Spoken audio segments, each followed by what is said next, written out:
Hello friends, I am D.R. Patil. We shall discuss Coulomb's law in vector form, principle of superposition of charges and permittivity and relative permittivity.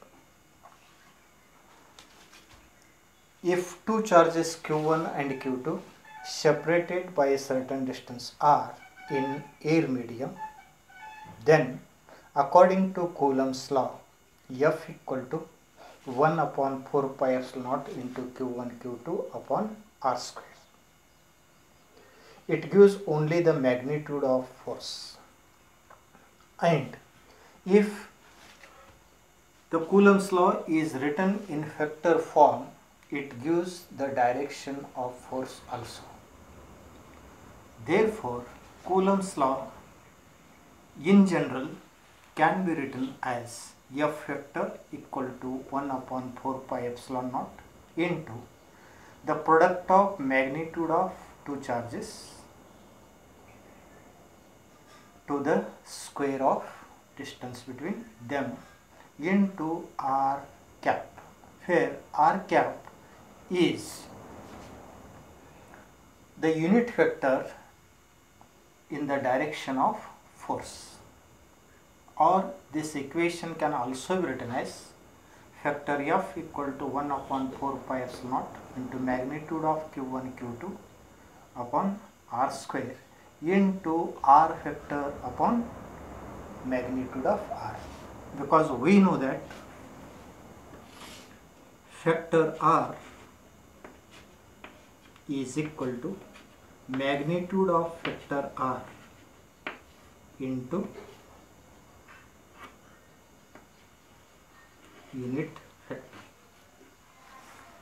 R vector equal to magnitude of R into unit R cap, or R cap equal to vector R upon magnitude of R. Therefore, this equation can be written as shown.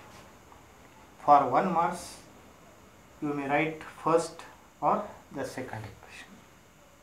But Coulomb's forces are mutual forces. That is, force on Q1 due to Q2, at the same time there is a force on Q2 due to Q1. Therefore, this equation can also be written as force on Q1 due to Q2 is equal to, that is F12 vector equal to 1 upon 4 pi epsilon naught into magnitude of Q1 Q2 upon R12 square into R12 cap. Here R12 cap is nothing but vector R1 minus vector R2 upon magnitude of R1 minus R2. Therefore, this equation can also be written as shown.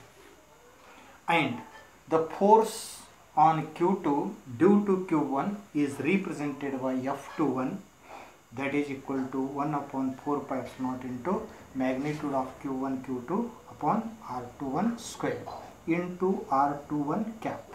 Or this can also be written as F21 equal to 1 upon 4 pi epsilon naught into magnitude of Q1 Q2 upon R21 square into vector R2 minus vector R1 upon magnitude of R2 minus magnitude of R1. Therefore, for board examinations, you can write either first or this. But for calculation purpose, these equations are used. Therefore, Coulomb's law in vector form gives the direction of force acting on a charge, and also it is useful to find the direction of resultant force due to a multiple charges. Now, the principle of superposition of charges. The Coulomb's law is applicable only two charges: force on first charge due to second charge, or force on second charge due to first charge. and if more than two charges are there, then the force due to other charges is obtained by factor addition. Recall first year, that is factors. What is factor? Factor is represented graphically as a directed line segment. This is a factor, and it is tail of the factor and is head of the factor.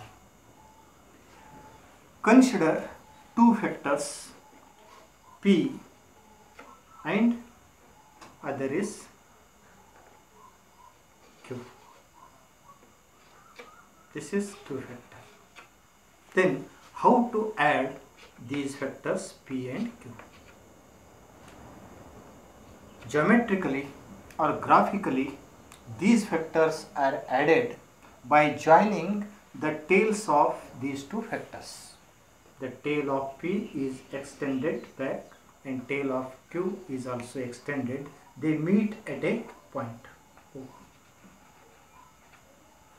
Then it gives magnitude of factor P, gives magnitude of factor Q. But these factors cannot be added by geometrical or graphical method. Hence, we use the law of parallelogram of forces or factors.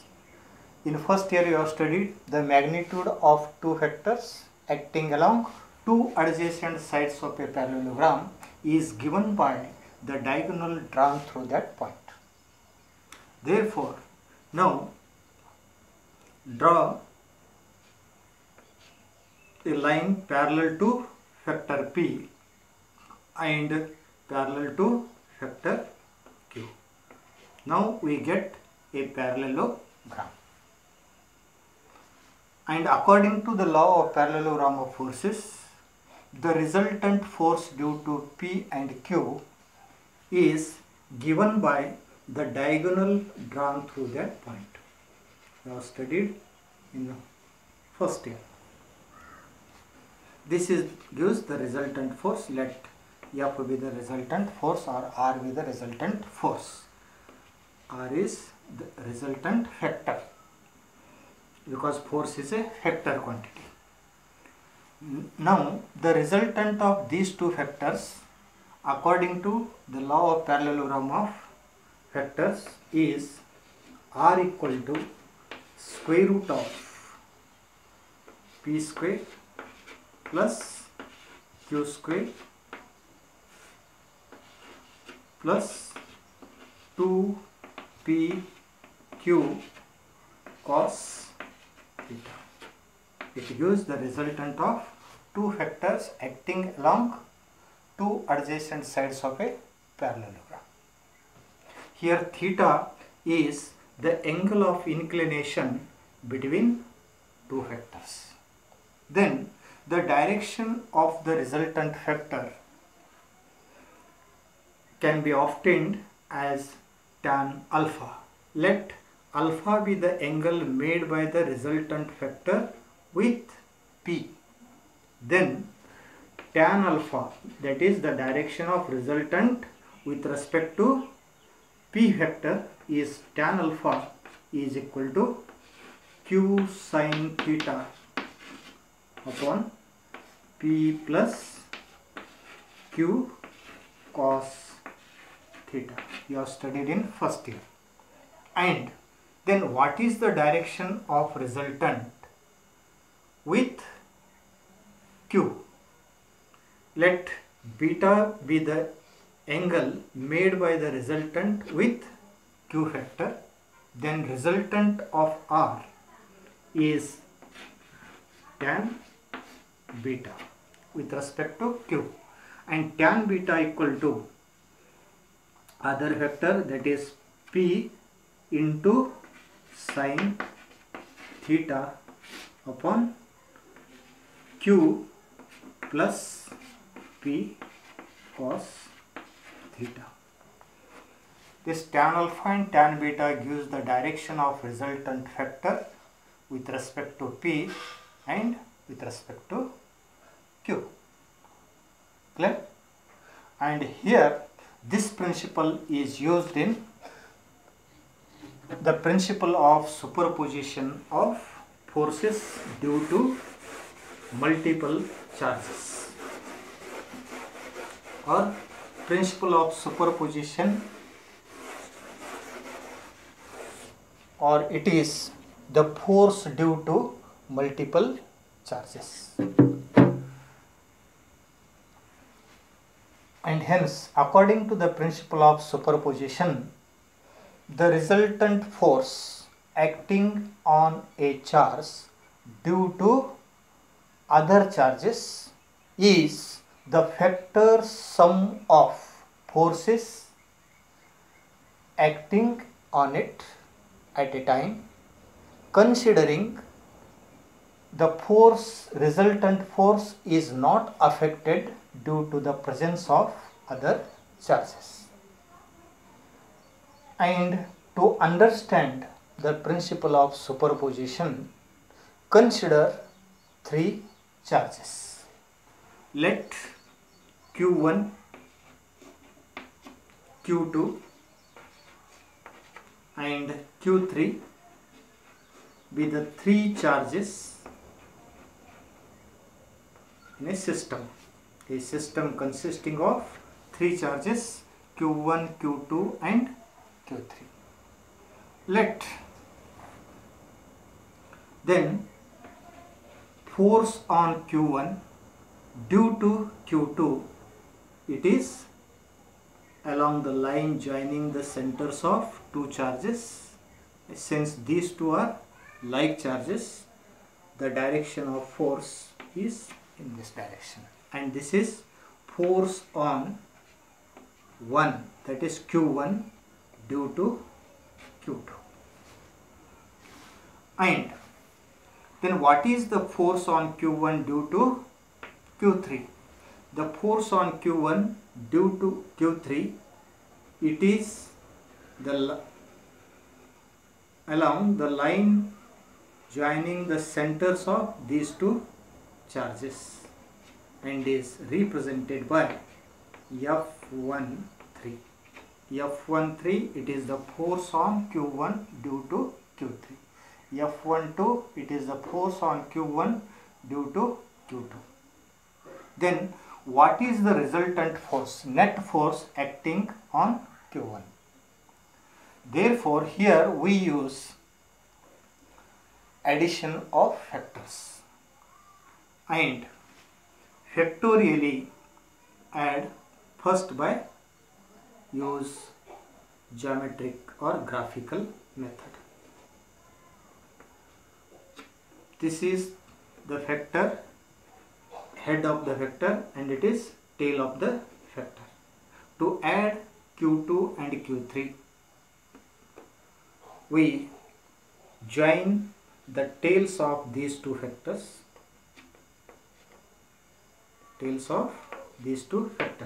Now O is a point at which two vectors meet, and this is the origin of these two vectors.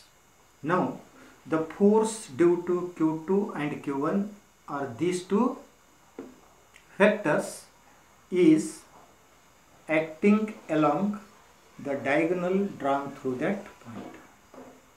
This is the resultant force acting on Q1 due to Q2 and Q3. It is according to law of parallelogram of forces. Therefore, here force on Q1 due to Q2 is F12 and force on Q1 due to Q3 is F13. Therefore, the resultant force acting on a charge due to two charges is the vector sum of forces acting on it. And here forces are F12 and F13. Vector sum, it is not algebraic sum, Factor sum means it gives magnitude as well as direction of force. And F factor, that is resultant force on Q1, is equal to F12 according to Coulomb's law. Force due to Q2 on Q1 is F12 and force on Q1 due to Q3 is F13, and according to Coulomb's law, here we can apply Coulomb's law. It is the force between two charges. That is F12 equal to 1 upon 4 pi epsilon naught into Q1 Q2 upon R12. It gives R12 distance factor R12 square into R1 R2 cap. Here R1 R2 cap, it is the direction of force, and this is R13,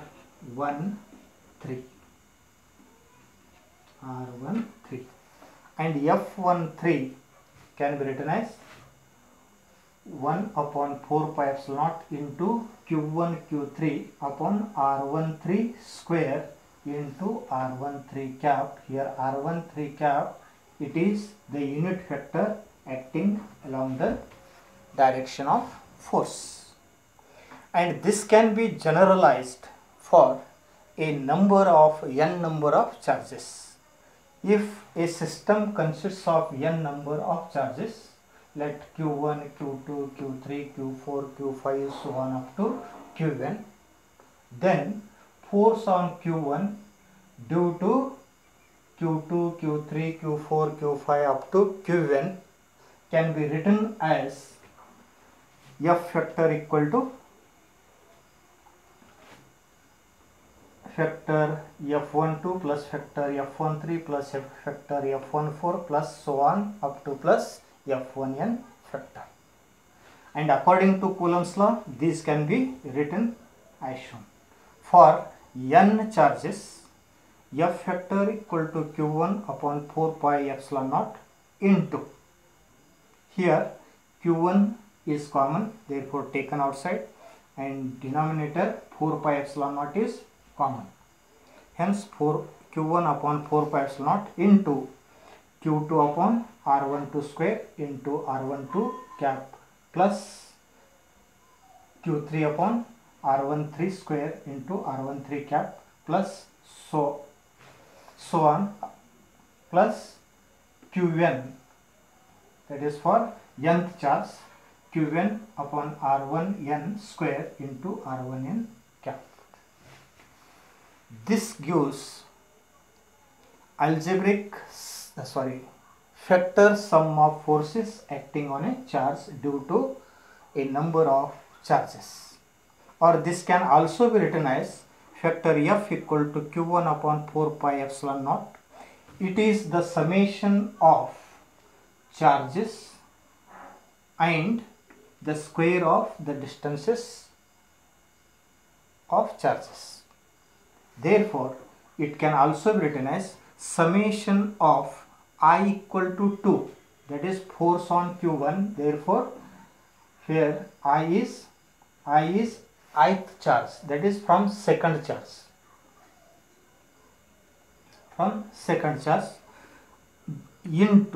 Into summation of I equal to 2 to I equal to n Qi, that means ith charge. If we taken only Q2, that is Q2 I equal to 2. If we consider up Q3, then it is I equal to 3, so on up to nth particle. Therefore, Qi upon R1i, where I equal to 2 into R1i cap. Generally, this can be written as shown in the figure, and it shows that the net force acting on a charge due to a large number of charges is equal to the total force acting on a charge due to a number of charges is the vector sum of forces acting at one time, considering this force does not affect due to the presence of other charges. This is the principle of superposition of charges. For one mass, give the vector form of Coulomb's law, that is F vector equal to 1 upon 4 pi epsilon naught into Q1 Q2 upon R square into R cap. Then principle of superposition of forces or forces due to multiple charges. It states that the net force acting on a charge due to a large number of charges is the vector sum of forces acting on it due to other charges, and it is independent of the forces due to other charges, that is mutual forces due to other charges. Or we can say simply the net force acting on a charge due to large number of charges is equal to the vector sum of forces acting on it, and the resultant force is unaffected by the presence of other charges. Clear? Now we shall discuss permittivity and relative permittivity. I feel you are familiar with resistance, impedance, capacitive reactance, inductive reactance. Resistance, it is the property of a conductor to oppose the flow of charges. Impedance, it is the property of capacitor, inductor and resistor, that is the collective opposition offered by conductor, inductor and capacitor to the flow of charges through it. And capacitive reactance, it is the opposition offered by a capacitor to the flow of charges through it. Inductive reactance, it is the opposition offered by an inductor to the flow of charges through it. Therefore, similarly, permittivity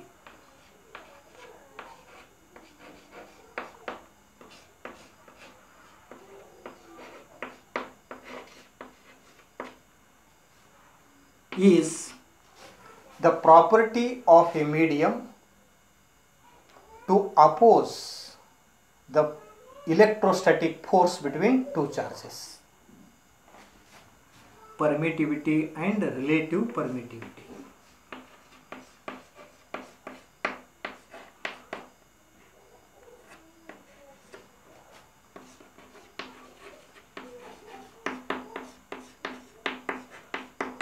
Permittivity and relative permittivity. Therefore, permittivity of a medium is the property of the medium due to which it decreases the force of attraction or repulsion between the charges, or it is the property of the medium due to which it decreases electrostatic force between the charges. Consider two charges Q1, Q2 separated by a small distance r. Then according to r placed in a air medium, then according to Coulomb's law, the force between two charges in air medium be Fa. Fa is the force between two charges when placed in air medium. Fa equal to 1 upon 4 pi epsilon naught into Q1 Q2 upon R square. where epsilon naught is called absolute permittivity of vacuum or free space and its value is constant. Therefore, epsilon naught is for vacuum is 8.854 into 10 to the power minus 12 coulomb square per Newton per meter square or F per meter.